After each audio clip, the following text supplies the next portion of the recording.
Sang Pema Gesar Dompola Yatsen Chogin Odrunye Pema June Shesudra Gordu Kandro Mampekor Chechi Jesu Dagdruchi Jingji Lapchi Shekso So Guru Pema Siddhi Hum. No Buda, no Dharma e na excelente Assembleia da Sangha, até que alcance a iluminação, neles eu tomo refúgio. Através da minha prática das 6 perfeições, possam todos os seres sencientes alcançar o estado búdico. Sanje Chodam Sochi Chonama Janchu Bardo Dagni Kyapsuchi Nagi Jinso Dipe Sonam Chi Drola Penti Sanje Drupasho Sanje Chodam Sochi Chonama Janchu Bardo Dagni Chapsuchi Dagi Jinso Dipe Sonam Chi Drola Penti Sanje Druparso.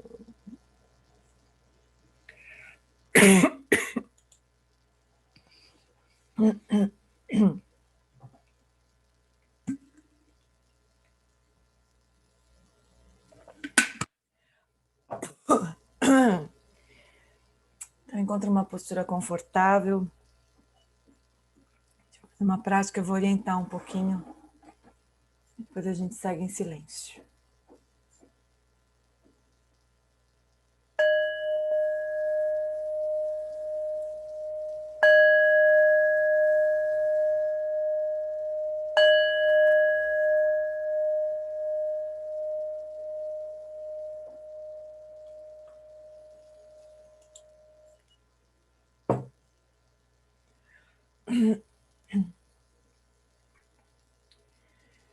Então, trazendo ainda as preces para dentro da prática, como se houvesse uma continuidade,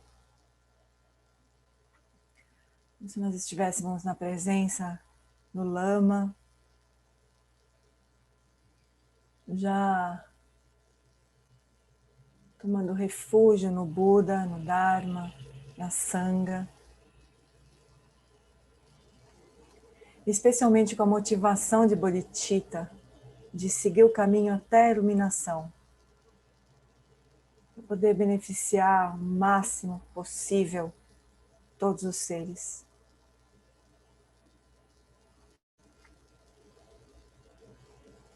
Então, com tudo isso presente no nosso coração, nós iniciamos a nossa prática, então.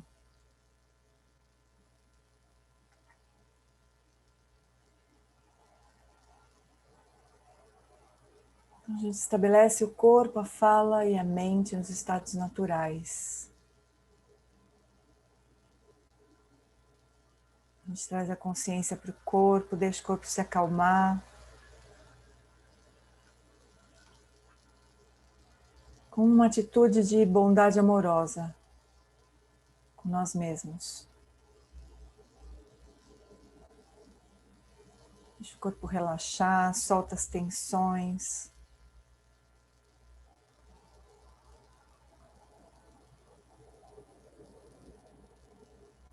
Dissolve toda a rigidez do corpo.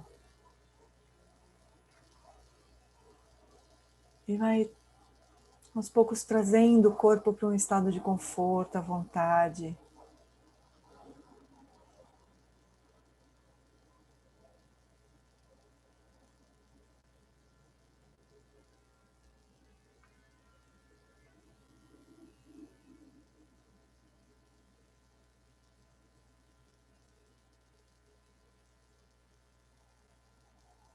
Deixa a respiração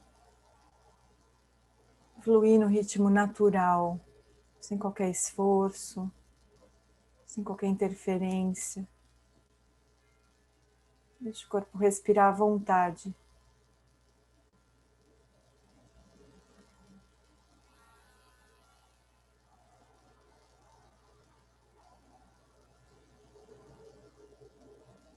E usa o ritmo da respiração como um apoio para você se manter presente.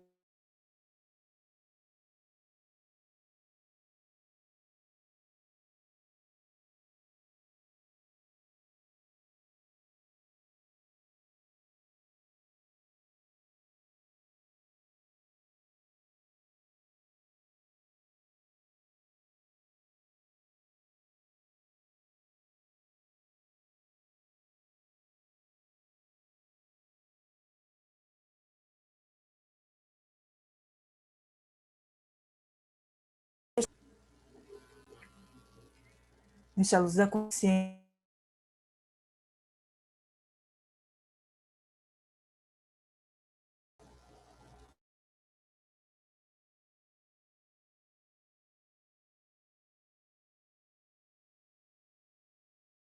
soltando toda a agitação,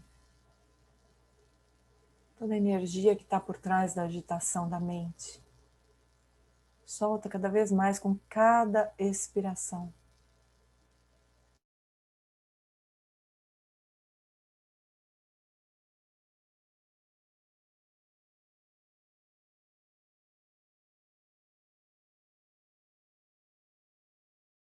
Nada a ser alcançado.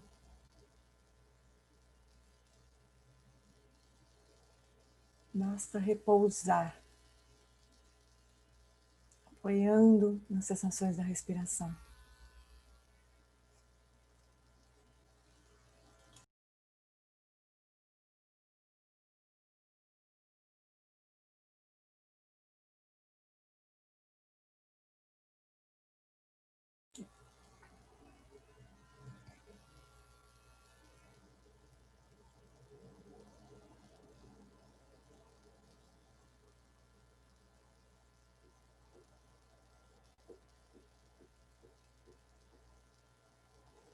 E pode ser que desse simples repousar, desse soltar todas as preocupações, todas as coisas que nos mantêm ocupados, que nos empurram para lá e para cá. Pode ser que desse simples soltar,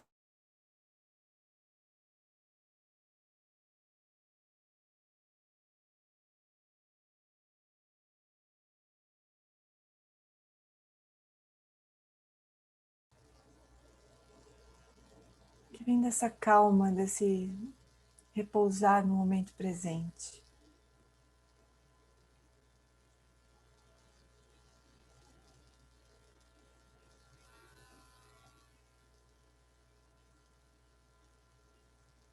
Então desfruta desse bem-estar super simples, que surge da calma,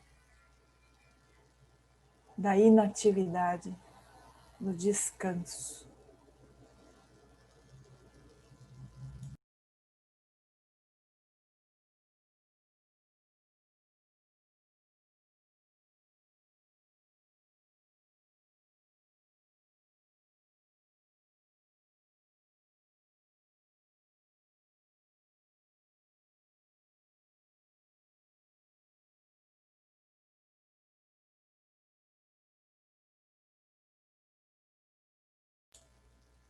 Quando nós conseguimos relaxar mais profundamente, nos soltamos de todas as bolhas de pensamentos, todas as histórias, surge um espaço mais amplo, mais claro, experiência de espaciosidade na mente, no coração.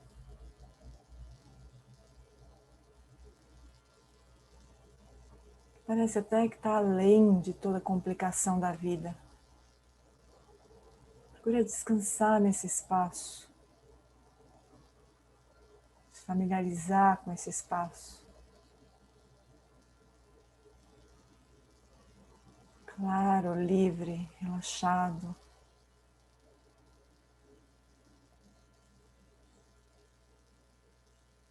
Descansar nesse espaço é uma prática radical de autocompaixão. de bondade amorosa com nós mesmos.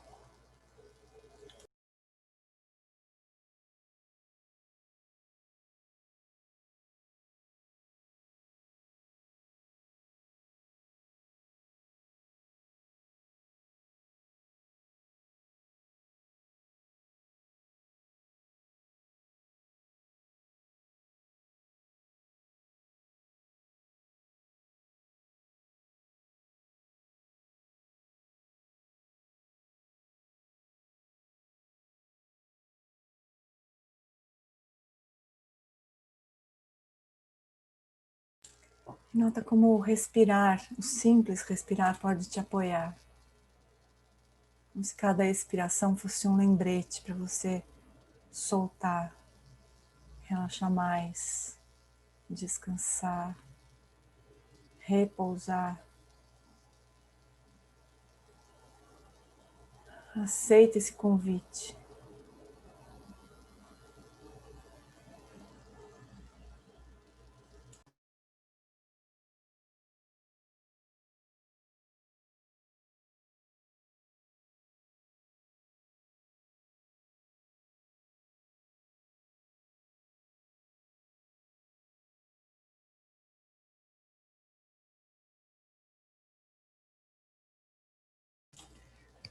E quando a gente então descobre esse bem-estar tão simples e brota o desejo de que todos possam experimentar isso, essa simplicidade, possam aprender, encontrar esse caminho.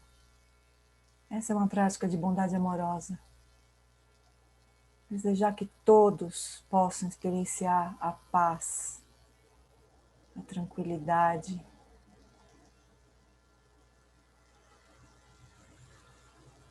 que todos possam se sentir bem, onde eles estiverem, na situação que for. Eles possam encontrar esse mesmo refúgio. Descanse então nesse refúgio interno.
A emoção ficou ruim, é? O que Para será? mim, ele falhava, às vezes parava. Cortou um pouco só. Não, deve ser a internet. Tem jeito. Ah, não posso nem pensar em ter problema com som, né? Porque... Mas foi só um trechinho, G, deu pra ouvir bem no resto do tempo. Parecia ser conexão mesmo, viu, G? É, Não né? parecia ser o som mesmo não, sabe? Uhum, uhum. Que pena. Sabe, duas triscadinhas assim, muito de levinho, assim, tic, e depois tic, num outro momento, muito de levinho, mas era. Você ficou muda agora, Laninha. Deve ser a internet, né? Que às vezes fica fraca, sei lá, oscila. Para mim foi mais. Porque quando cortava, eu não sei se você já estava em silêncio. Sei lá, deu super bem. Também. Deu tudo certo. Minha e sua também, às vezes. Então, amores, queria fazer uma costurada aqui, né? Tem pessoas que estão entrando no grupo porque participaram do retiro, e daí entraram no grupo do retiro, e daí no grupo do retiro a gente convidou para fazer essa prática também, então eu queria dar uma costurada, assim, né? Então, no retiro com o LamaLam Wallace, teve uma série de pessoas que perguntaram, tem sempre essa pergunta, né, no final do retiro, agora faço o quê, né? Como é que eu me organizo agora para praticar? Como é que eu continuo, né, agora? Você toma aquele tranco, um tranco atrás do outro, daí você fala, bom, e agora eu faço o quê com toda essa trancaiada que eu tomei, né?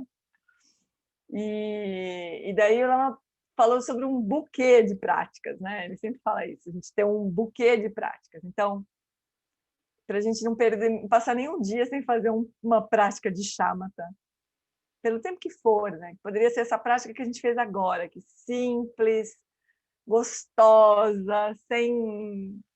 Tem uma hora que a gente começa a fazer tanto tipo de prática diferente, tão complicada, que a hora que chega a hora de fazer uma prática de shamatha, você fala, ufa, ainda bem, só prestar atenção na respiração, que bom, né? Que maravilha! E é maravilhoso, simplesmente poder parar e pronto, né? Às vezes as práticas guiadas ajudam, porque a gente se distrai demais, às vezes, né? Tá ali parado, mas não faz mal também se a gente se distrair, né? Faz esse voto, assim, de soltar, de ficar nesse espaço solto, livre, né? Das preocupações, dos pensamentos que arrastam a gente para um lado para o outro, e só apoia na respiração. E tudo bem, fica ali. Daqui a pouco você vai ser arrastado para dentro de uma bolha de pensamento. Não tem problema. A hora que você se der conta, você fala, ui, de novo, tá bom, beleza, notei, né? Volta, solta, relaxa outra vez, e assim vai. Essa é a prática, né? Então, a primeira prática era essa. Aí, a segunda prática que ele recomendou é realmente a gente estudar coisas mais complicadas, né? Então, o próprio retiro que ele deu, né? Investigar mais os temas relacionados à sabedoria, à visão, né? No caso do Dzogchen, a visão do Dzogchen, a visão desses ensinamentos que ele vem dando, ou no caso de quem está mais ligado às práticas do SEB, os ensinamentos sobre Prajnaparamita, né? Qualquer tipo de ensinamento relacionado à sabedoria, que vai desmontando isso que fica nos tirando da prática, por fim, né? Porque se vocês notarem, assim, o que é que surge na prática e arranca a gente da prática? Porque a gente está preocupado com alguma coisa que ainda não aconteceu, que tem que acontecer, todo o controle que a gente quer ter sobre as situações, alguma coisa que alguém falou para mim, como que ele pode falar isso para mim, como é que ele me trata assim, como é que... Sempre algum tipo de reificação, né? De levar as coisas a sério demais, como se tivesse um eu aqui que precisa ser defendido de alguma coisa que está lá fora, né? Então, as práticas de sabedoria vão desmontando, desarmando esses mecanismos aí, né? Que nos arrancam da prática. Então, é preciso também, né? A gente precisa disso também. E, por fim, também as práticas de cultivo das qualidades do coração. E aí o Lama falou lindamente, assim, que uma parte dessas práticas era, vamos ver se eu acerto agora, horizontal, tem um problema com isso, horizontal, e outras práticas que são verticais. Então, horizontalmente, a gente cultiva as 4 incomensuráveis, as 4 qualidades do coração.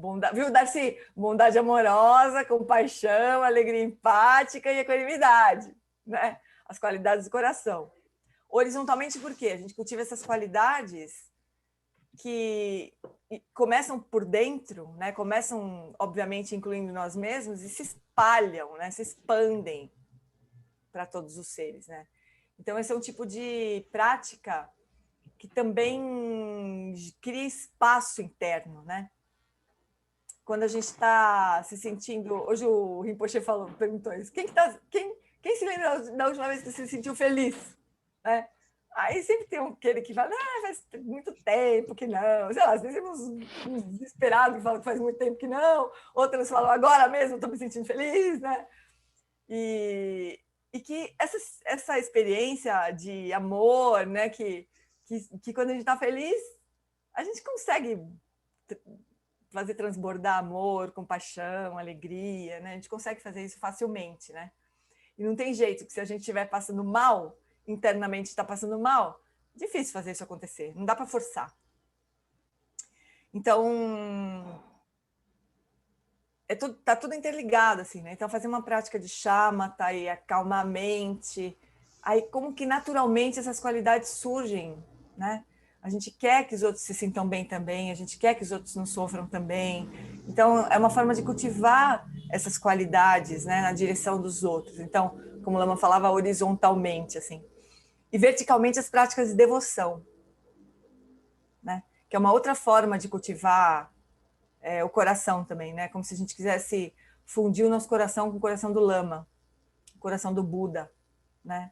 A gente olha para a linhagem toda, desde o Buda até os lamas que falam com a gente, que são os Budas para nós, né? Que é o mais perto que a gente vai chegar do Buda, nesta vida, pelo menos. De Guru Rinpoche, né? Do Buda Shakyamuni. Então, são formas diferentes de cultivar o coração, né? Então, essa prática que a gente faz na quarta-feira, esse estudo da quarta-feira, é o livro... Estuda... E a Lina escapou para a outra. A Lana estava com o microfone fechado. Quando ela estava falando, e quando ela não está falando, ela abre. A entender. Então, nesse horário, a gente está estudando esse livro, né? Das 4 Incomensuráveis. E a gente já está quase no final. Então, quem está chegando agora, pode comprar o livro, na Luz da Letra, né? E estudar o que a gente já estudou, né? Na verdade, esse livro, ele é sobre 4 incomensuráveis, mas ele tem um tempão que o Lama passa falando de shamatha, né? Então, é um livro completo quase, praticamente, né? E, bom, mas a gente está, então, estudando bondade amorosa, a gente está no capítulo de bondade amorosa ainda. Então, só para definir, assim, um pouco, para quem está chegando. Bondade amorosa, então, é esse desejo de a gente querer que o outro seja feliz também. Essencialmente isso, né? A gente quer que o outro fique bem, né? E a gente tem essa aspiração e a gente tem a disposição de fazer o que for possível para ajudar isso a acontecer, né? Então, essa é a definição de amor, de bondade amorosa, né? Bueno, aí a gente está, segundo o Wellington, a gente está no livro físico, a gente está na página 124. E aqui nesse arquivo que a gente está usando para estudar junto, aqui a gente está na página 94. Na verdade, estava no 96, mas acho que não consigo pegar a resposta pela metade, assim. Então, a gente vai ler mais rapidamente o que estava antes do ponto que vocês pararam na semana passada, né? Mas a pergunta era assim, você mencionou que o eu não é a soma ou a configuração de todas as partes. Você pode explicar melhor isso? Vocês veem, um capítulo sobre bondade amorosa é uma pergunta de Prajaparamita, assim, né? Básica, assim. Então, o todo certamente não é equivalente a nenhuma das partes, mas também não é simplesmente a soma das partes. Todos nós podemos ser rapidamente persuadidos de que nenhuma das partes de nós mesmos é equivalente a nós mesmos. Isso é bem direto. Por outro lado, se você entrar em uma sala e alguém disser, você está fantástico, você pode, naquele momento, se identificar com o seu corpo, que é apenas um componente do todo. Eu também ouvi muitas pessoas muito inteligentes se igualarem a elas mesmas a toda a sua história pessoal. Tudo que já pensaram, todos os seus desejos, memórias, imaginação, corpo, comportamento, tudo. Essa é uma maneira bastante sofisticada de igualar o eu à soma total das partes. O total, é claro, está sempre mudando, ficando cada vez maior. Seria possível refinar ainda mais o argumento, levando em conta a inter-relação entre as partes, como um componente adicional do todo. Então, não só todas as partes, mas todas as maneiras como essas partes se relacionam, né?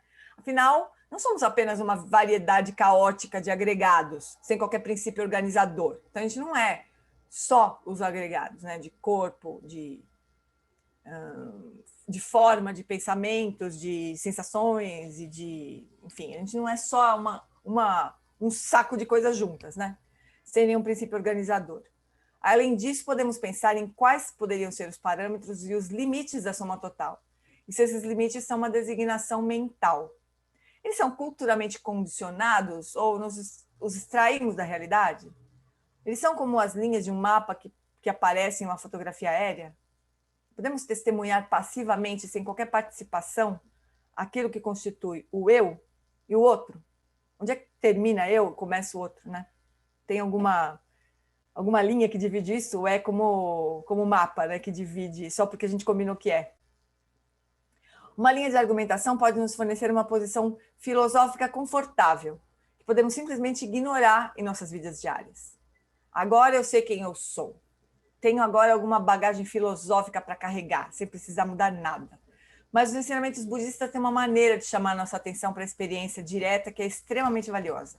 Em vez de filosofar, nós podemos observar, momento a momento, ao longo de todo o dia, à medida em que interagimos com outras pessoas, enquanto meditamos, enquanto comemos, nos engajamos nas nossas várias atividades, apenas observar, inspecionar, examinar da maneira mais cuidadosa e clara possível como eu concebo a mim mesma a cada momento, quem eu penso que eu sou a cada momento.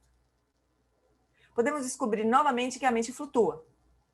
Sua consciência é como um governo que é derrubado, golpe atrás de golpe, repetidas vezes. A bondade amorosa assume e diz: sou eu que estou no comando aqui. Então enfraquece um pouco e a fome toma o poder.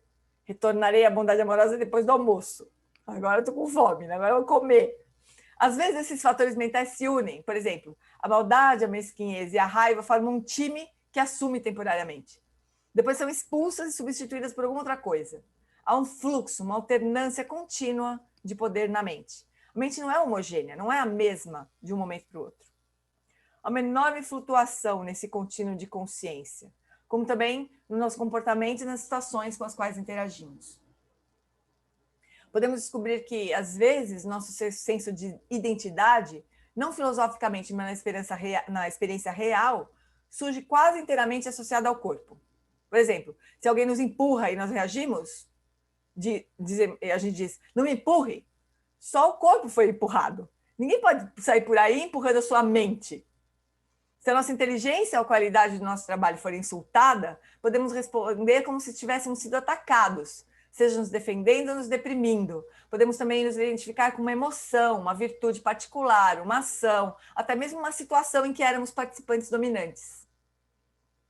Explorando as experiências dessa maneira, nós descobrimos que em qualquer situação da vida real, o referente do que entendemos por eu nunca é a soma total das partes e nem toda a história da nossa experiência. Então, o referente é aquilo que está sendo designado, né? Quando a gente fala eu, esse eu está apontando para o quê? Né? Então, esse referente nunca é a soma total das partes, toda a história da nossa experiência. É sempre algo muito mais estreito. Às vezes é o corpo, às vezes é um pensamento, às vezes é uma emoção, às vezes é uma sensação, às vezes é uma história. É sempre muito estreito, nunca é o todo. Em qualquer momento, estamos nos agarrando a uma pequena parte. Nesse contexto, a relação das partes, ou o princípio organizador, não está em primeiro plano. Está certamente presente, mas experiencialmente, eu não seria capaz de reconhecer um princípio organizador se alguém chegasse e me desse um murro no nariz. Está ali, mas não é com ele que eu estou me identificando nesse momento. Ou seja, a gente tem sempre esse princípio organizador que o Lama está dizendo aqui, né? Esse eu, vamos dizer assim, que parece que está sempre ali. É uma sensação de ser sempre eu. Seja lá a base que eu use para designar esse eu tenho sempre a sensação de que eu estou ali, né? Tem sempre um eu que está presente. Eu estava dormindo, acordei de manhã, fiz prática, daí eu dei aula, sempre fui eu que fiz esse percurso o dia inteiro. Tem sempre um eu ali. Mas em cada momento, embora esse princípio organizador aí, né, esse eu, esteja presente, a cada momento, quando a gente estiver se referindo a eu vou estar usando uma base diferente para designar esse eu. Então, se eu tomar uma porrada, vai ser o meu corpo, é o que está gritando naquela hora. Eu tomei uma porrada, né? Meu nariz está doendo. A gente se transforma num nariz, né? Eu brincava com as minhas amigas que tinham filho, né? Que logo que elas tinham filho, eu brincava que elas se transformavam numa teta, né? Elas viravam uma teta. Era só o que elas faziam, dar mamar para as crianças, né? Então, o eu era uma grande teta, né? Então, a gente usa várias coisas diferentes ao longo do tempo, ao longo do dia, né? Para se referir a nós mesmos, né? Mas esse princípio organizador, esse eu mais sutil, ele normalmente não está em primeiro plano. A gente nem presta muita atenção nele. É só uma sensação de que sou eu que faço isso, que eu estou sempre presente. Né? Pode ser que nada com que nos identifiquemos seja realmente o eu. O eu é algo que designamos, sendo que o nosso senso de identidade pode ter qualquer um dos componentes do nosso ser como base de designação. Esses termos são muito usados pelo Lama, sabe, nos ensinamentos. São muito úteis. Deixa eu só ver até onde que ele vai. Já vai acabar. Aí falo um pouco mais sobre isso aí. A gente conversa um pouco mais sobre isso. Mas então é isso. Pode ser que nada com que nós nos identifiquemos seja realmente o eu. O eu é algo que designamos, sendo que nosso senso de identidade pode ter qualquer um dos componentes do nosso ser como base. Se alguém me diz, Alan, você é uma das pessoas mais altas daqui, eu concordo. E surge o meu senso de eu. Sim, eu sou alto, né? Então, a base de designação para o eu, nesse caso aí, é esse corpo grandão que ele tem, né? Obviamente, o meu intelecto, as minhas paixões não são altas. Nem o meu princípio organizador, esse euzinho aí. Eu sei que o meu corpo não sou eu. Eu posso investigar essa noção de eu analiticamente e ele se desfaz. Mas ainda assim, é verdade que eu sou alto, que eu sinto essa identificação. Examinando com um toque bem leve, nós podemos começar a ver que sempre que conseguimos apontar o dedo para um rótulo ou identificar algo, existem processos de interdependência, de relacionamento e de designação envolvidos. Mas a designação em si é um criador de realidade e não simplesmente um observador da realidade. Essa pergunta e essa resposta são super complicados, né? Super profundos, assim, não é nada simples. A gente está falando como se fosse simples, mas não é exatamente simples, né? O Márcio falou, inclusive, conceitos abstratos como meu time de futebol. É claro, né? Eu sou corintiana. Aí vem falar que o Corinthians vai cair, pra você ver o que você leva. Nessa hora suja corintiana, né? Mas aí o que o Lama está dizendo, né? Tudo aquilo com o que a gente se identifica, né? Não existe por si só, assim. Surge na relação. Então, por exemplo, o Márcio agora falou de time de futebol, me lembrei do Corinthians, né? Aí se tiver um jogo do Corinthians contra o Palmeiras, obviamente eu vou torcer pro Corinthians. E obviamente que eu vou ficar feliz se o Palmeiras perder. Agora, se for um jogo Brasil-Argentina, capaz de palmeirense e corintiano ficar torcendo junto para ganhar a Argentina, né? Às vezes nem isso acontece, mas pode ser que aconteça, né? Então, é claro que essas designações surgem na relação. Surgem num processo de interdependência. E surgem porque eu estou brincando, porque eu estou afim de brincar disso, né? Claro que não é sério. Para mim, né? Para algumas pessoas é super sério. Tem um amigo que quebrou um pau violento comigo uma vez por causa do time de futebol. E realmente levou a sério aquilo. Eu estava brincando, né? Mas, enfim, é isso, né? A gente brinca de... A gente adota algumas coisas para se identificar, para chamar de eu, né? Às vezes é o time de futebol, às vezes é, sei lá, o papel que a gente tem num determinado grupo. Como, por exemplo, aqui, nesse grupo aqui, vamos supor que eu tenho esse papel de facilitadora. Eu que abro a sala do Zoom nesse horário, mando o Márcio embora na hora que chega às 6h30, né? Isso eu sou eu facilitadora, né? Mas é claro que eu sou facilitadora porque nós combinamos que é você, né? O dia que, sei lá, alguém falar assim, olha, esse horário aí nós vamos ter que tomar para fazer outra coisa, e você sai fora da grade de prática, acabou a facilitadora, morreu. Então, eu não sou verdadeiramente a facilitadora, mas se alguém perguntar aqui no nosso grupo quem está facilitando essa prática, eu vou falar, eu que estou facilitando. Eu sou facilitadora, eu que abri o Zoom, eu sou anfitriã, né, do Zoom. Então, mas tudo isso é relativo. E aí, o que o Lama está dizendo para a gente fazer é para a gente ir identificando ao longo do dia o que a gente usa como base de designação para o eu. Então, eu estar facilitando a prática, que é uma base de designação para o eu. A Lana falou que quando ela era no SEB, ela falava que ela era a zeladora, né? Ela que cuidava da bagunça, ela que punha ordem na casa. Então, o que ela estava usando como base de designação? Né? Um tipo de perfil que ela tem, de uma pessoa que cuida das coisas, dos lugares. Né?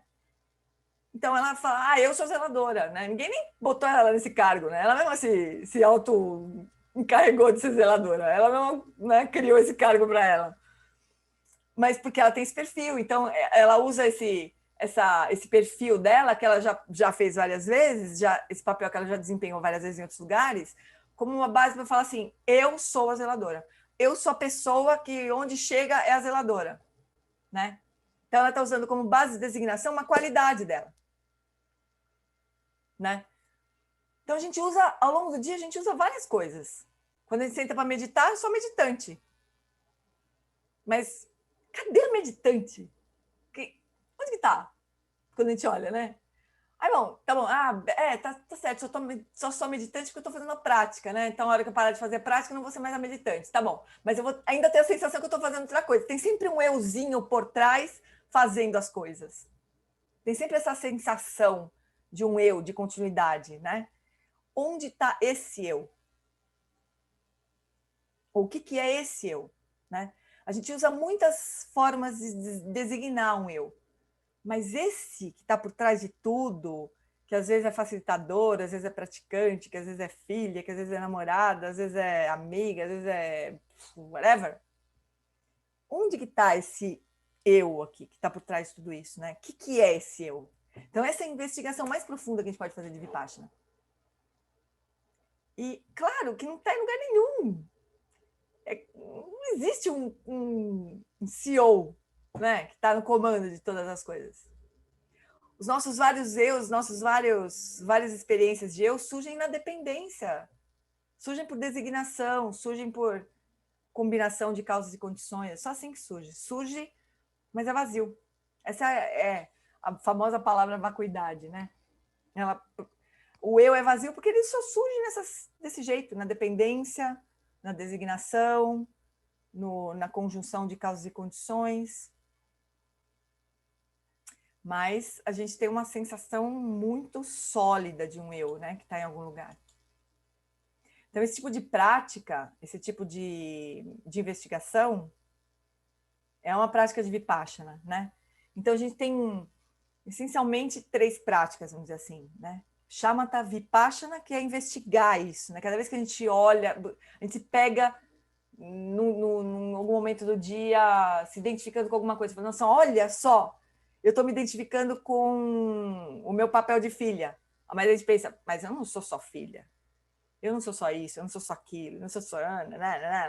não sou nada disso, né? Mas posso ser, ele tem liberdade para agir como, né, filha, como o que a gente quiser, né? Mas o ponto todo é ter liberdade para agir num papel ou em outro, né? Conforme for mais útil para todos, né? Inclusive para nós, essencialmente, eventualmente. Hoje, e o Lama, ele bateu muito forte nesse ponto, nesse retiro, né? De a gente levar isso para o dia o tempo todo, né? Para a gente tentar agregar isso no dia, o tempo todo, né? Para a gente ir... Né? No retiro do ano passado, ele falava para a gente temperar, né? Você lembra que ele usou várias vezes essa palavra? Para a gente temperar o nosso dia, né? Né? E esse ano ele bateu bastante da gente trazer essa prática de olhar o Dharma, né, em todos os lugares e tentar trazer essa investigação, né, em todas as situações, né? A gente que já tinha feito esse retiro anterior de tomar as adversidades como caminho, né? Essa coisa dele trazer isso agora foi bastante complementar nesse aspecto, né? A gente precisa misturar nossa vida com a prática, pessoal. Não pode ter uma coisa que é prática, outra coisa que é a nossa vida. Aí ele não está dizendo para a gente ficar sentado na almofada 24 horas do dia, né? Ele está dizendo para a gente fazer isso mesmo, no dia a dia, no rala e rola, investigar as coisas, né? Quando a gente pode, a gente tempera o dia com momentos de quietude, para a gente não ficar enlouquecido durante o dia inteiro, né? E investigar com o que a gente se identifica. E concluir, não é nem concluir, é descobrir que a gente não é nada disso, né? Essencialmente, inerentemente, né? A Valma falou assim, o corpo é o que a gente mais reifica. Não sei se é o que a gente mais... Talvez a gente tenha uma identificação maior com o corpo, né? Uma identificação maior com o corpo. Essa identificação talvez pareça mais de verdade, né? Mais real para nós. Então, nesse sentido, talvez a identificação com o corpo a gente tem mais, assim, né? A gente acha que o corpo é de verdade e sou eu realmente. Eu sou o meu corpo, né? Mas é fácil a gente ver que não é o corpo, né? Só o corpo, né? O corpo é alguma coisa que nós temos nesse momento. Nós temos esse corpo. Por um tempo, que a gente não sabe bem qual que vai ser, mas, né? Então, todos os agregados, né? O agregado da forma, que tem a ver com o corpo, né? Sensações, formações mentais, consciência e sentimentos, né? Tudo isso não são... Nenhum deles é individualmente nós, e nem o conjunto deles é o eu. Nem eles individualmente e nem o conjunto deles, né? Mas isso a gente pode mais... O que Lama está dizendo é que a gente tem mais... É mais importante a gente entender isso na prática, na experiência, né? Como ele disse, a gente pode ter uma visão filosófica que acomoda a gente, né? Assim, tudo bem, eu tenho a visão filosófica do Hinayana, por exemplo, do primeiro giro da roda do Dharma. Eu não sou corpo, eu me desidentifico, aplico as 4 aplicações da atenção plena, faço a prática das 4 aplicações da atenção plena, e tudo bem, já entendo que eu não sou corpo, eu não sou o sentimento de gosto, não gosto, tanto faz, eu não sou a minha mente, e eu não sou os fenômenos. Tudo bem, a gente tem uma visão filosófica do primeiro giro da roda do Dharma que funciona. Mas como é que é na prática isso pra gente? Quando dói, quando a gente tá doente, a gente se esguela, se entrega completamente como se eu estivesse doente, ou a gente tem essa capacidade de falar assim, o meu corpo está doente, mas eu tô bem, como disse o Lama Wallace um dia para mim. Meu corpo tá um lixo, mas eu tô bem. A gente consegue fazer isso ou não? Né? Então, é o primeiro tema, assim, né? A primeira aplicação de atenção plena é corpo. Aí a gente pode entender conceitualmente, a gente faz a prática, entendi, não sou o corpo. Só que a hora que a gente fica doente, a gente não lembra disso, né? Então, a gente tem que trazer a coisa para a experiência, né? Esse é o recado aqui do Lama, né? Trazer essa compreensão para a experiência. Aliás, deixar a compreensão brotar da experiência, né? De que nós não somos nada daquilo com o que a gente se identifica. O que não quer dizer que nós não existimos, né? Então, o caminho do meio é esse daí. A gente não é intrinsecamente tudo aquilo com que a gente se identifica, nada daquilo com que a gente se identifica. Mas eu tenho que cuidar desse corpo, se eu quiser ter mais tempo para praticar, inclusive, né? Mais tempo de vida para praticar. Outro dia eu estava vendo um vídeo de uma mulher que é espetacular, a Sanghi Kandro, né? Que é uma tradutora, é o par do Alan Wallace, eles são amigos e tudo mais. Ela também é aluna, ela foi esposa do Gyatron Rinpoche, né? Do Lama Alan Wallace, né? E ela é tradutora, é impressionante, espetacular a mulher. Aí ela estava fazendo uma tradução e dando ensinamento, mas ela falou assim, olha, a gente tem que fazer práticas de longa vida, né? Estava falando de uma prática do Vajrayana lá de longa vida. Nós temos que fazer prática de longa vida, mas também nós temos que tomar vitamina, nós temos que comer direito, né? Porque a gente precisa ter tempo. Já que nós estamos nessa vida aqui, né?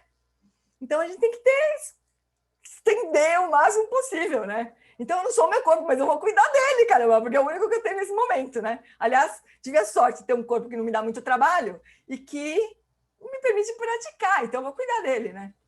Então é esse caminho do meio, assim, não é uma visão nihilista de falar, não sou corpo, então que se dane o corpo, não sou a mente, então whatever, pode acontecer o que acontecer com a mente, não é, óbvio que não é isso, né? Agora, tudo que a gente se apegar demais vai ser fonte de dor, sofrimento. O corpo, especialmente no momento da morte, como a Valma lembrou, né? A morte vai ser aquilo que vai botar tudo para correr, inclusive o corpo, vai acabar com toda a graça, né? Então, se a gente se apegar ao corpo, se a gente se apegar à mente, porque esta mente da Jeane, que foi matada desse jeito, vai morrer também, que vai seguir a consciência, com as marcas que a gente conseguir imprimir nela, né?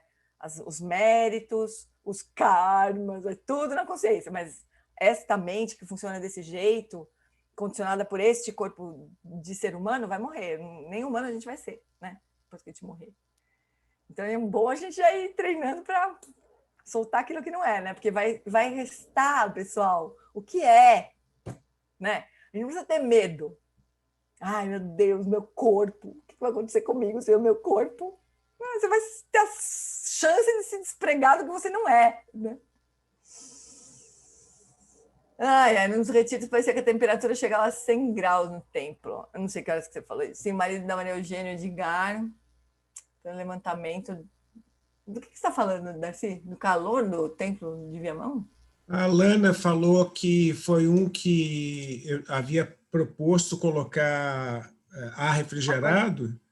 Aí o Edgar, não fui eu, mas o Edgar pegou o telefone, sentou, que é empresário, e fez levantamento de especificação técnica, de custo, de logística, porque estava muito calor. Teve uma noite que meia-noite eu estava pelado, com uma toalha molhada, 40 graus, deitado em cima da mesa lá do refeitório. Eu corria para dentro do chuveiro, e molhava. Detalhes sórdidos aí, né? Não, e aí...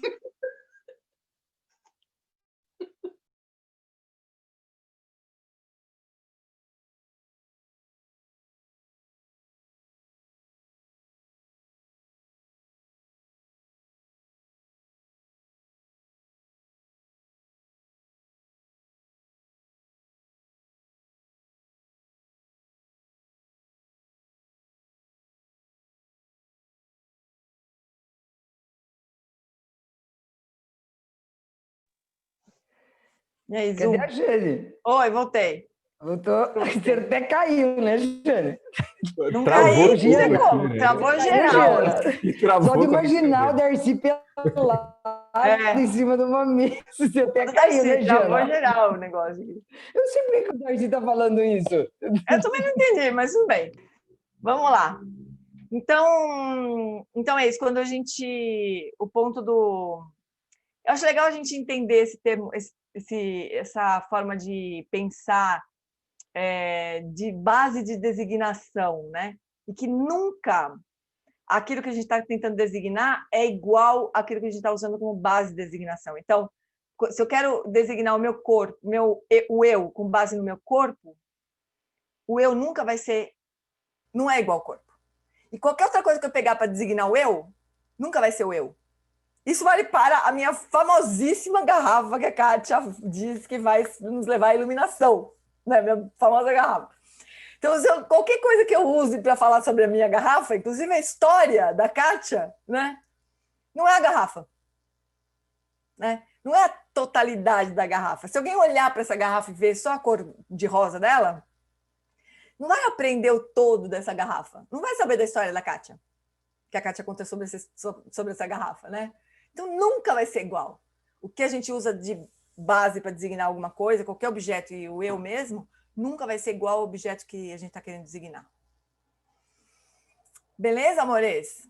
Esse é um conceito bem útil assim, para a gente refletir sobre a vacuidade. O fato de o objeto, né, que a gente está querendo apreender de uma forma completa nunca ser igual à base de designação é uma das formas de a gente falar sobre vacuidade. Né? Então é isso, vamos caminhar, vamos avançar um pouquinho aqui no texto. Essa foi só uma pergunta, né? Daí a gente teve essa incursão aí por essa coisa da sabedoria. Então, agora o Lama vai falar sobre uma coisa super interessante, que é o atingimento de shamatha em bondade amorosa. Então, assim como é possível atingir shamatha com foco na respiração ou em um objeto visualizado, também é possível atingir shamatha no estado de bondade amorosa. Então, lembra que atingir shamatha é aquietar completamente a mente, essa mente grosseira, e permitir que ela se dissolva na consciência substrato. Isso é atingir shamatha, né? Então, a gente pode usar qualquer objeto, ou qualquer estado, ou qualquer sensação, qualquer coisa, inclusive a própria consciência, para atingir shamatha, né? Então, é possível atingir shamatha com bondade amorosa. Então, shamatha é uma qualidade muito específica de consciência, imbuída de estabilidade e vivacidade, que pode ter qualquer tópico, de uma variedade grande deles como objeto. Também é possível alcançar esse grau excelente de estabilidade e vivacidade na bondade amorosa.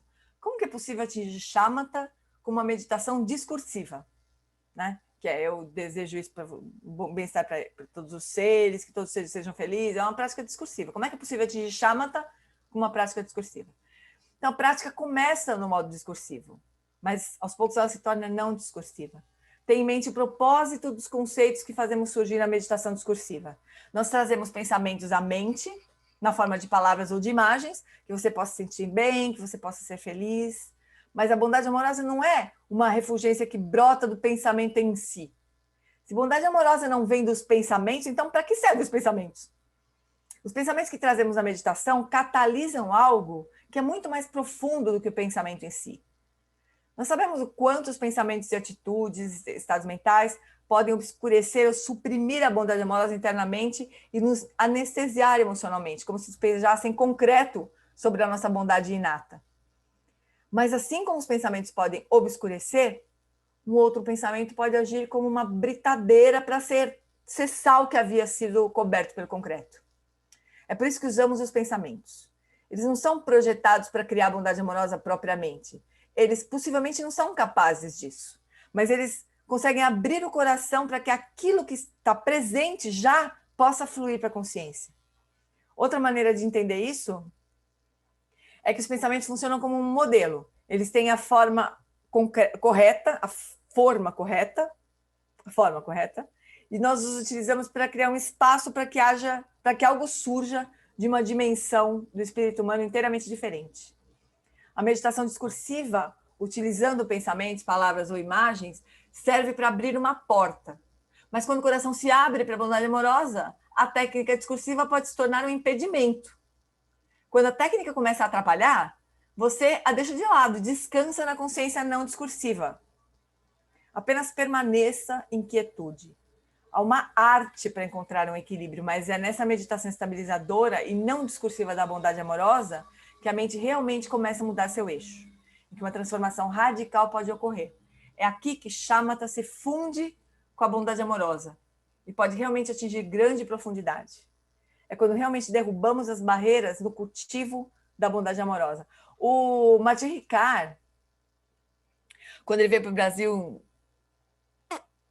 não sei quantos anos atrás, acho que uns 4, 5 anos atrás. Nossa, acho que uns 4 anos atrás. Ele deu uma prática no Einstein que ele fazia isso. Ele mais explicitamente, né? Ele falava assim, olha, agora imagina 600 negros no Einstein, no anfiteatro do Einstein, né?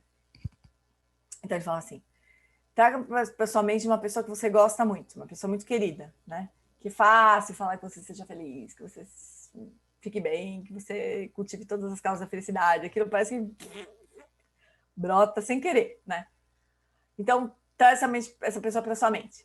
A hora que estiver brotando amor, assim, concentra na qualidade presente ali do amor, né? Aí a hora que aquilo começa, lembra da pessoa outra vez. Traz aquela qualidade de novo, né? E sustenta a qualidade, se concentra nessa qualidade. Quando a gente consegue se concentrar direito, né? Então, isso seria a união de shamatha com bondade amorosa. Como se a gente conseguisse estabilizar essa qualidade de bondade amorosa na nossa consciência. Isso é lindo, né? Imagina atingir shamatha, assim, que coisa mais delícia, em vez de prestar atenção na respiração, coisa chata.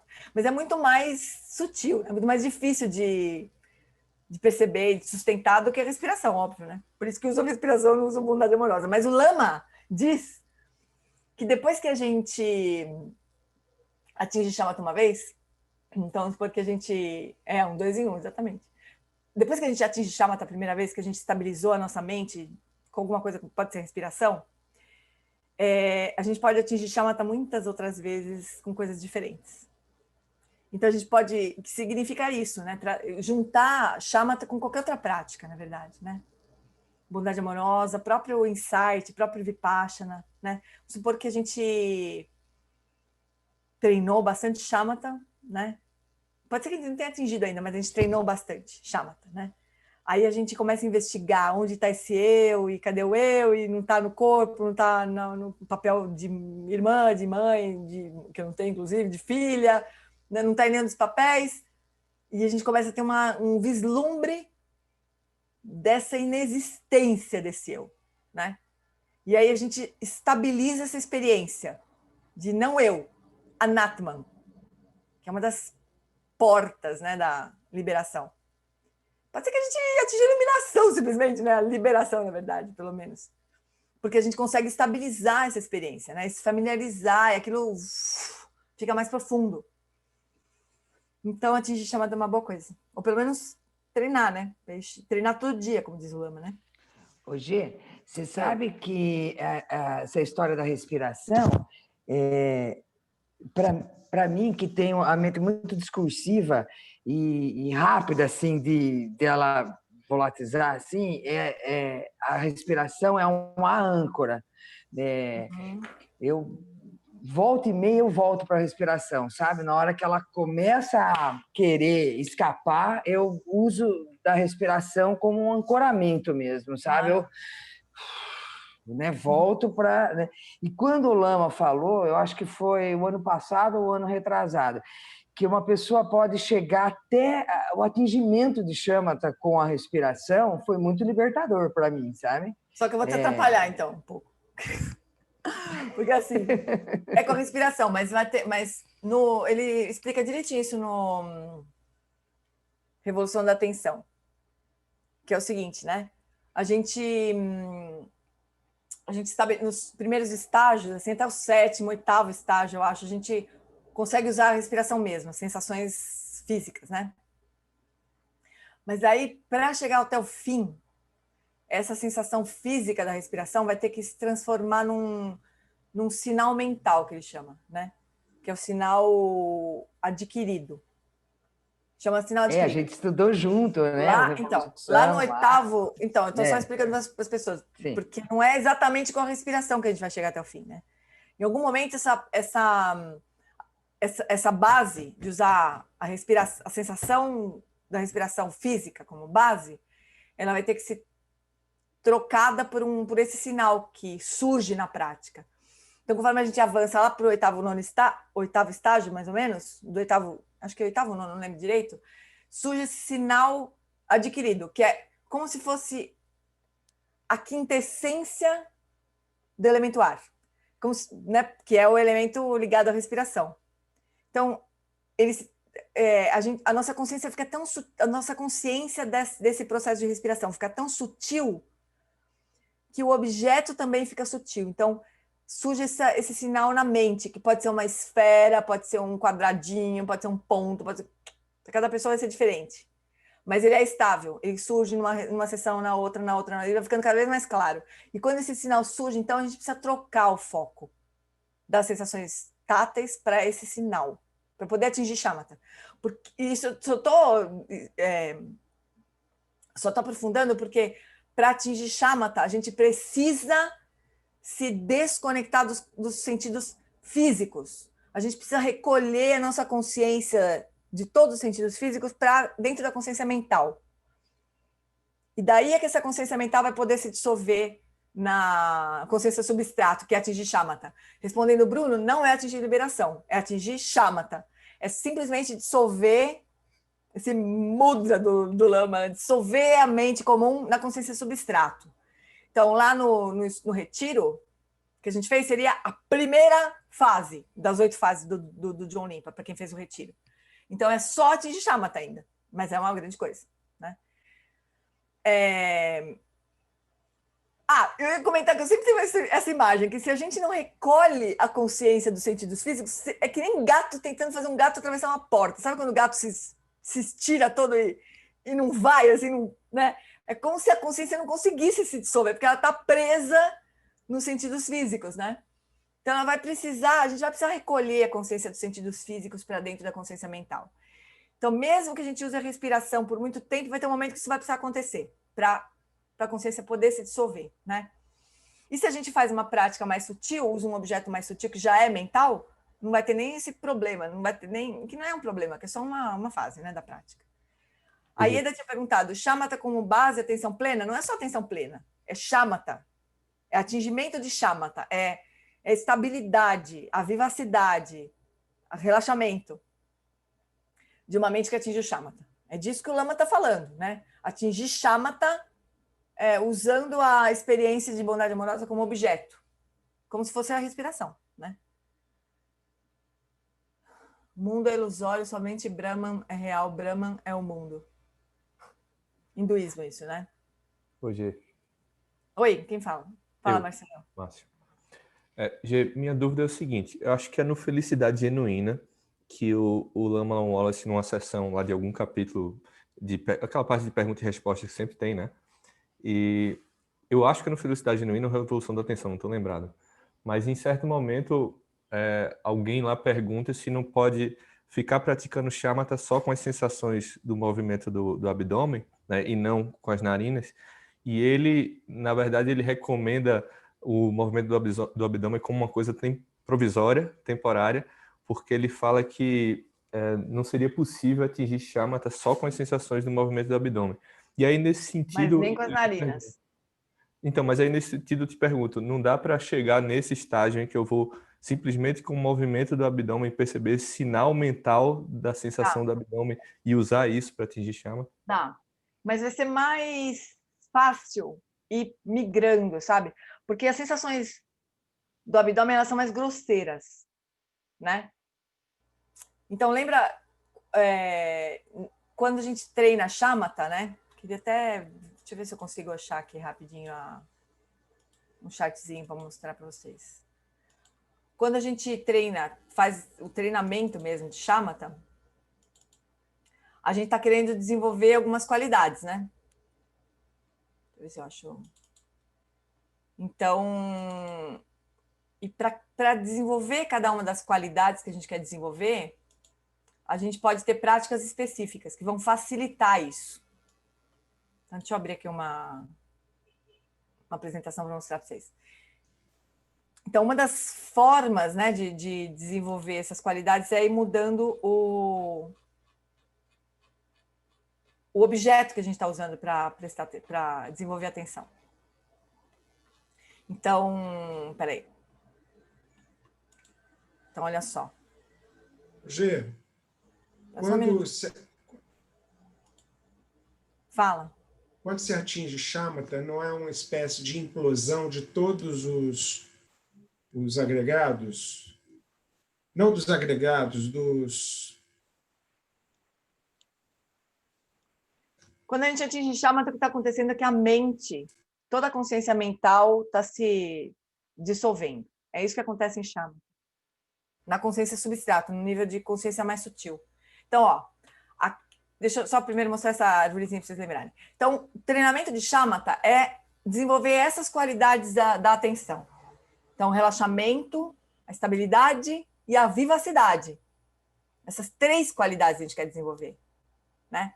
A base é sempre o relaxamento, então é sempre a raiz da árvore.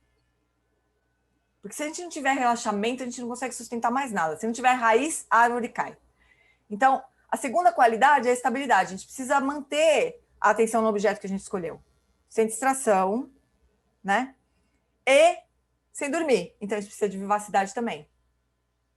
Né? A gente precisa desenvolver essas 3 qualidades. Agora, quando a gente usa a respiração, o que o Lama recomenda é usar diferentes objetos, né, diferentes experiências para cultivar essas qualidades. Quando a gente está querendo cultivar o relaxamento, é mais fácil se a gente praticar shamatha com foco no corpo todo. É mais fácil relaxar praticando shamatha no corpo todo do que relaxar prestando atenção na passagem do ar pelas narinas, né? A gente vai observando isso na prática, é fácil observar isso. Aí, para cultivar estabilidade, é melhor que a gente tenha um objeto mais estreito, assim, mais definido para treinar. Então, a gente eleva ou estreita o foco para as sensações no abdômen. E para treinar a vivacidade, se a gente usar uma sensação mais sutil, que é a passagem do ar pelas narinas, é como se a gente quisesse prestar mais atenção. Como se alguém estivesse falando baixinho, a gente faz um esforço para prestar mais atenção, né? Porque está mais baixo. Mesma coisa aqui. Como o estímulo é mais sutil, a gente precisa aumentar a vivacidade da atenção para continuar engajado na sensação. Entende? Então, é facilitado. Isso é facilitado, né? E a gente só vai atingir shamatha mesmo desenvolvendo essas 3 qualidades. Então, assim, é possível atingir shamatha só prestando atenção no abdômen? É possível. Mas possivelmente você não vai ter a vivacidade necessária para vencer o sono que você vai ter em algum momento da sua prática. Sabe? Então, tem uma estratégia bem clara assim, que o Lama traça, né? Então, é também fácil, também é possível prestando atenção no corpo todo, também é possível no abdômen, mas é mais fácil se você fizer a prática completa. Só que levando a atenção para as narinas sem perder a estabilidade e sem perder o relaxamento. Então, é cultivar as 3 qualidades juntas, né? Então, é isso que a gente faz. Aí tem um momento, deixa eu ver se eu tenho aqui tem um momento em que a gente, de fato, atinge shamatha, né? A mente realmente se dissolve.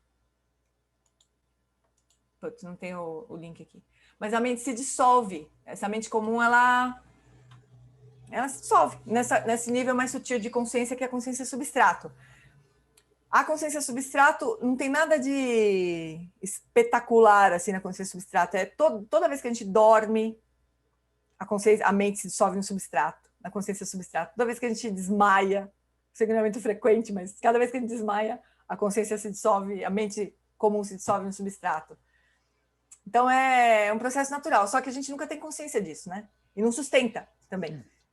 Então, shamatha é deixar a mente se dissolver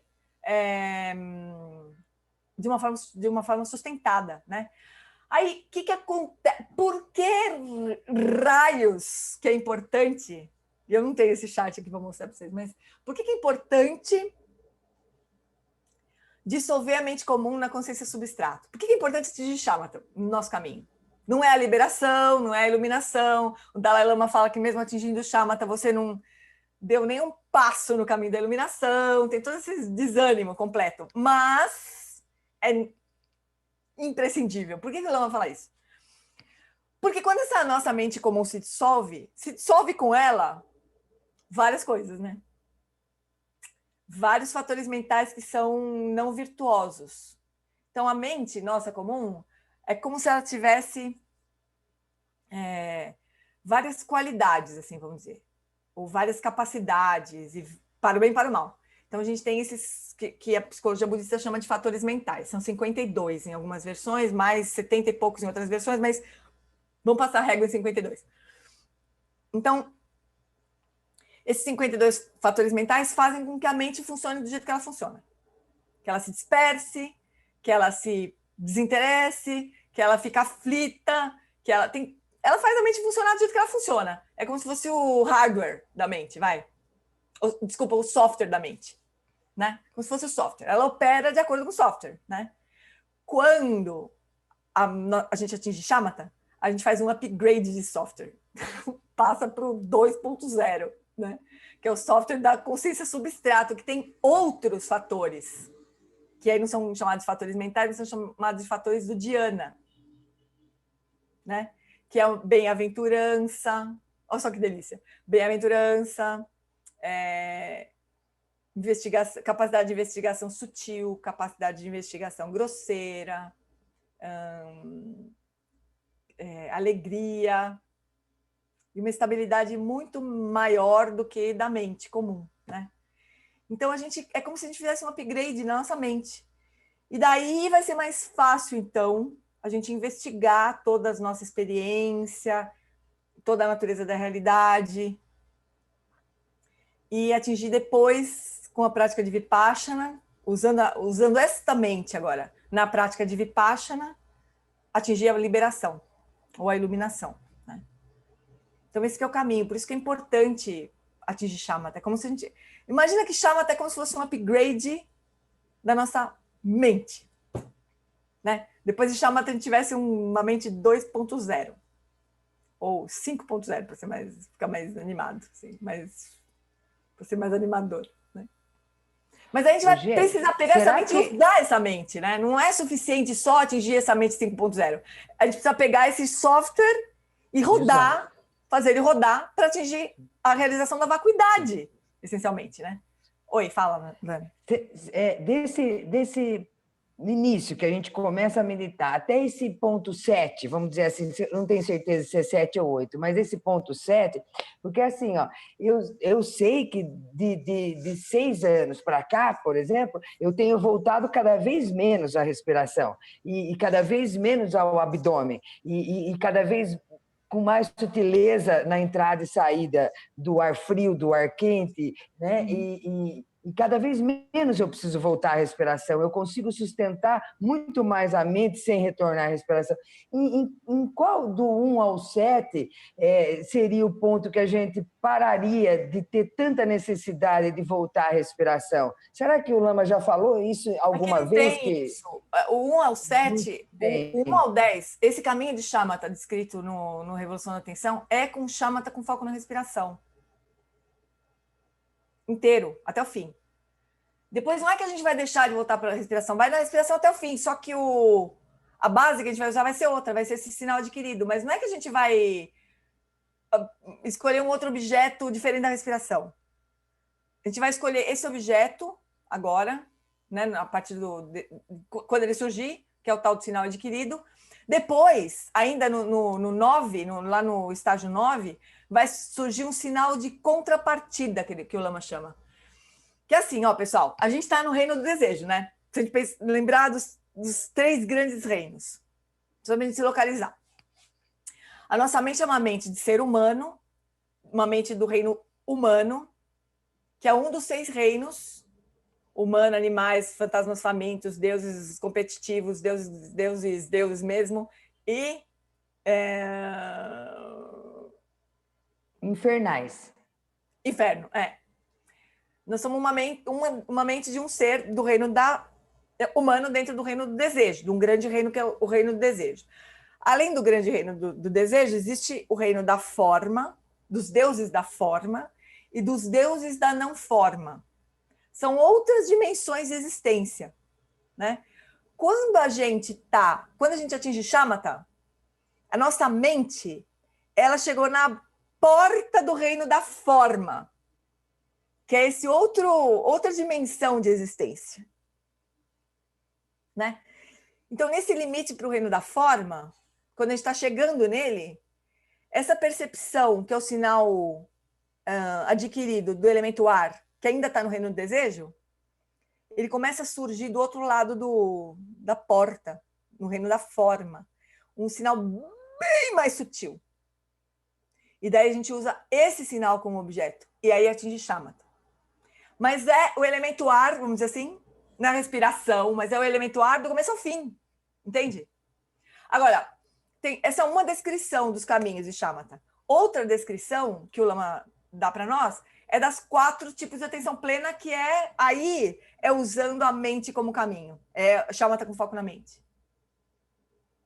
Né? Mas essa é uma outra descrição, a gente fala um outro dia, porque está acabando o tempo. Mas é uma descrição de como que Shamatha é atingida usando a mente impura como caminho, que é o caminho do John Limpa. Né? Mas é legal a gente entender por que a gente precisa de tudo isso, né? E uma coisa que eu tinha comentado no outro dia, só para juntar com essa conversa, é assim. Então, imagina que a nossa mente, ela ultrapassou o reino do desejo para o reino da forma, atingiu Shamatha. né? E agora ela tem à disposição outros recursos, né? Ela tem agora os fatores do Dhyana para usar. Ela funciona num outro software, que é o software da consciência substrato, que tem os fatores do Dhyana. Conforme o que os praticantes do tempo do Buda faziam, antes do Buda, é que eles iam embora, eles seguiam nesse caminho aí, de absorção meditativa. Eles seguiam, passavam por todos os reinos, todos os estágios do reino da forma, todos os dhyanas, depois passavam por todos os satipathanas, por todos os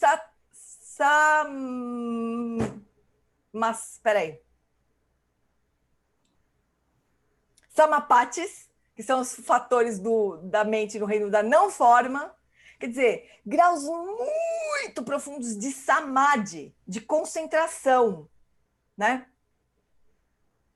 Só que esses graus de concentração que vão até lá nos samapatis lá do reino da não forma, super sutis, eles vão perdendo esses recursos de investigação grosseira, de investigação sutil, de bem-aventurança.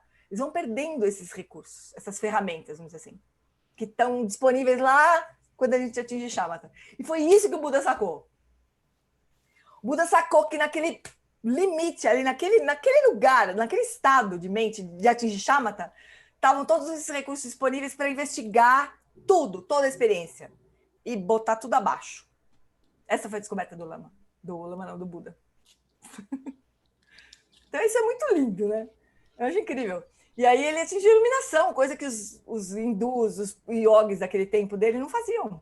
Eles continuavam nesses estados muito profundos de meditação, mas dentro do samsara ainda, eles não tinham atingido liberação nenhuma.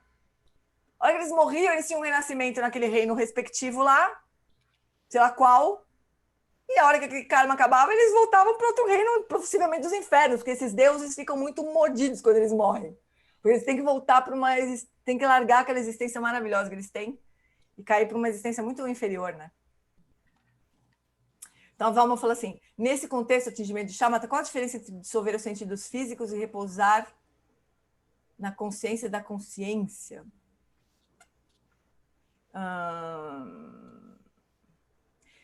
O fato de você recolher a consciência dos sentidos físicos não é dissolver os sentidos físicos, né? Imagina, o Lama dá um exemplo assim, imagina que você tem um riozão, que daí ele se divide em 6, né? Então é como se esse riozão fosse a nossa consciência. Aí ela se divide, a gente está o tempo inteiro dividindo a nossa consciência, entre as consciências da visão, da audição, do tato, do gosto, do sabor e da mente, né? Então, o que a gente tem que fazer na prática de shamatha é recolher tudo isso para a consciência mental de novo. Agora, se a gente vai fazer isso usando a prática de shamatha com foco na respiração, com foco na mente ou da consciência à consciência, tanto faz.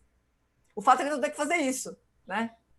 E quando a gente recolhe para dentro recolhe dos sentidos físicos, a gente pode ainda estar praticando shamatha com foco na mente, e observando os eventos mentais, né? Ou repousando na própria consciência.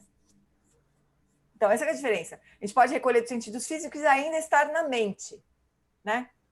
Observando o espaço da mente, tudo que surge na mente, sem se perturbar. Essa prática de shamatha com foco na mente, né? Observar tudo que surge no espaço da mente sem se colocar em movimento. Sem se fundir com o que acontece na mente, né? E a outra prática é só repousar na consciência. Recolher completamente a consciência, até da própria mente, para ela mesma, né? Então, são práticas diferentes. No caso de shamatha sem sinal, esse último sinal mental, nos últimos estágios, seria a própria consciência mental. Então, shamatha sem sinal é uma outra prática, não surge esse sinal mental.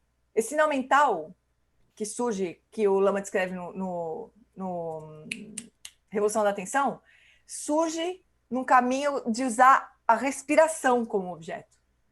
Surge na prática de shamatha na respiração, com foco na respiração. Se você usar a prática de shamatha sem sinal, na consciência da consciência, ou tomar a mente impura como caminho, com essa visão do Dzogchen, não vai surgir sinal nenhum. Você vai simplesmente repousar até a hora que aquilo vai se dissolver e acabou. né? Você já está onde você tinha que estar, né? A respiração, ela só é útil para a gente não se perder em outras coisas. A gente usa a respiração até a hora que a gente solta até a respiração e pumba, se dissolve no substrato. É só para isso que serve a respiração. Não tem nada de... Não é para outra coisa, né? É só para a gente recolher a nossa atenção que está espalhada por tudo que é lado, só na respiração. Aí, no fim, a gente solta a própria respiração e pronto. Aí, pumba, atinge Shamatha, né? Mas se a gente faz um outro caminho, se a gente usa outro objeto, outro tipo de prática de Shamatha, não vai surgir nada. A gente vai precisar da respiração, não vai precisar de nada. Mas é outra prática, né? Giane, Sou eu. esse sinal adquirido, ele é um bindo? Não. É uma Não? imagem mental mesmo, não é um bindo. Não é uma percepção pura, assim. É só uma representação do elemento ar no reino da forma que surge, né? Muito mais sutil, mas não é um bindo. Ele pode ter várias formas, inclusive, diz o Lama. Tem pessoas que surge uma flor, outras pessoas surge um ponto brilhante, outros surge uma bola, sei lá. Cada um vai depender das marcas kármicas de cada um, né? Pode ser que para você, por exemplo, Átila, surja um bindo, né? Mas só uma forma de um bindo, né? Sim, a forma, é por isso, eu tenho uma, eu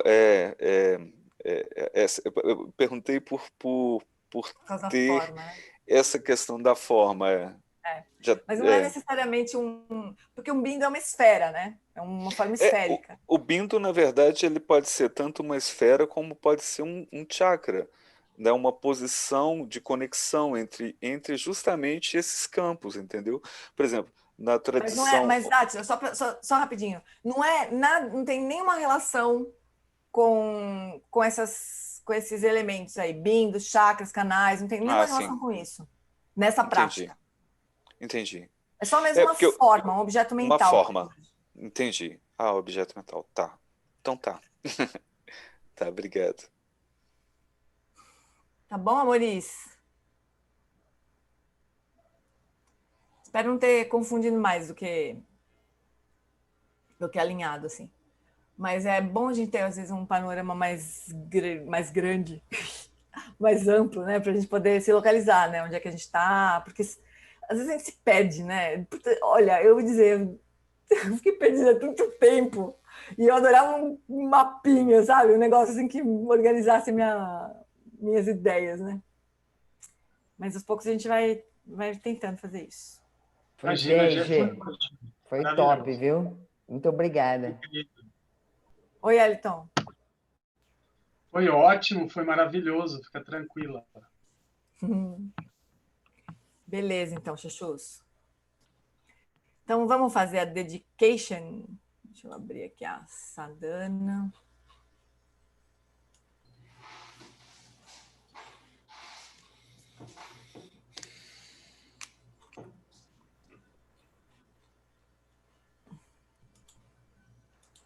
E vamos lá.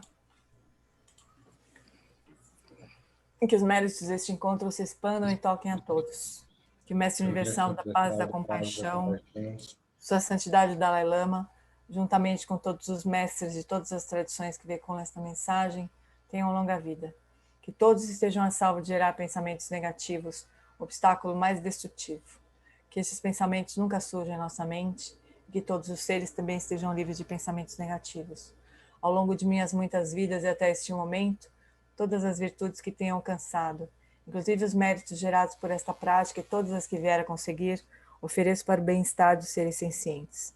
Possam a doença, a guerra, a fome e o sofrimento diminuir para todos os seres, enquanto sua sabedoria e compaixão aumentam nesta e em vidas futuras.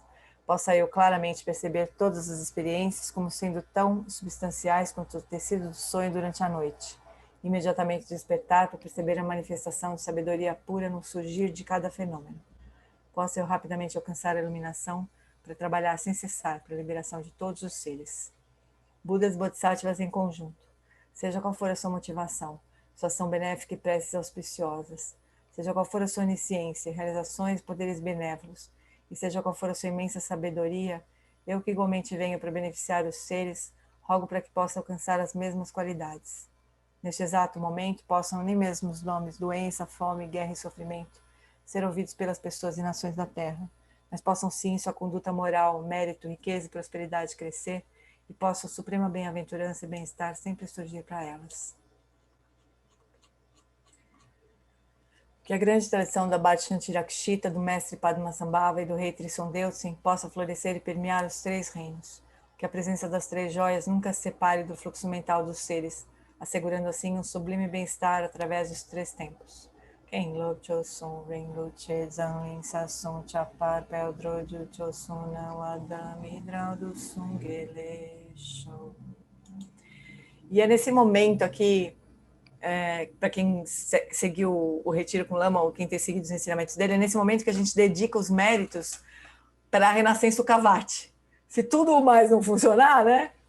Ou se a gente não tiver tempo suficiente para a gente pelo menos renascer na terra pura de Amitabha, a gente possa continuar recebendo os ensinamentos e avançando no caminho até atingir a iluminação. Que todos nós possamos renascer em Sukhavati. Certo, amores? Então, Certinho. muitas beijocas. Obrigado. Boa semana para Obrigado, vocês. Jane. Beijos. Obrigada. Obrigada, Jane. Tchau. Obrigada. Muito Beijo, obrigada. beijo. Tchau. Beijo, boa semana. Até amanhã para nós. Obrigado, Jane.